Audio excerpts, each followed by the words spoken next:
So one of the challenges with designing something like Particle Falls is that when particulate matter was detected, I wanted people to be able to see it, but I didn't want to have something that wouldn't sound an alarm, because a lot of particulate matter caused by fossil fuels burning can really be problematic in a city. So the solution I came up with was to have a beautiful blue waterfall turn into a fireball as more and more particulate pollution is detected.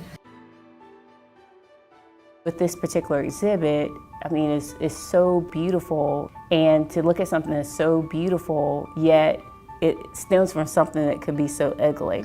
And so I just thought that that mix of beauty and science and knowledge was just a good fit, particularly for myself, and to also to expose some of the students at Winston-Salem State too. I'd like to see parents bring their kids to see it, but explain it at the same time of what they're looking at.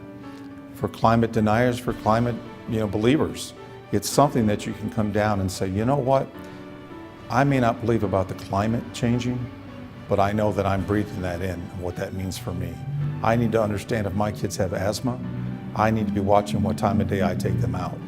If I have kids who have, just other types of issues with lung and respiratory, or I have a father or a mother that has COPD, these are the things they're dealing with that's in their lungs and why they can't breathe. When those red dots appear, you get an aesthetic reaction of, wow, that's so beautiful, but then you think, oh my gosh, but that's like really harmful. So that cognitive dissonance, I think, is really what's interesting about the piece.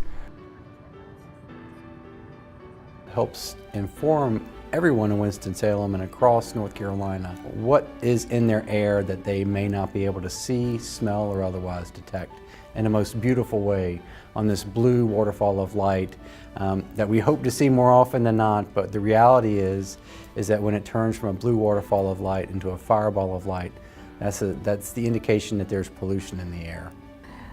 Most air pollution in North Carolina is invisible, so it's not on most people's radar at all. And so this particular public art installation gets people's attention and gets them to start asking questions like, what is this exhibit? Why is it orange right now? What does that mean? What's happening? Am I going to get sick from breathing particle pollution right now? It really takes a brave person to step out of the box and do some of the things that she does. As a scientist, a lot of things that we do is all about making sense and making sure you're making those connections. But when you start thinking about art, sometimes it's abstract. And to look at art and science in the same spectrum, it's really exciting.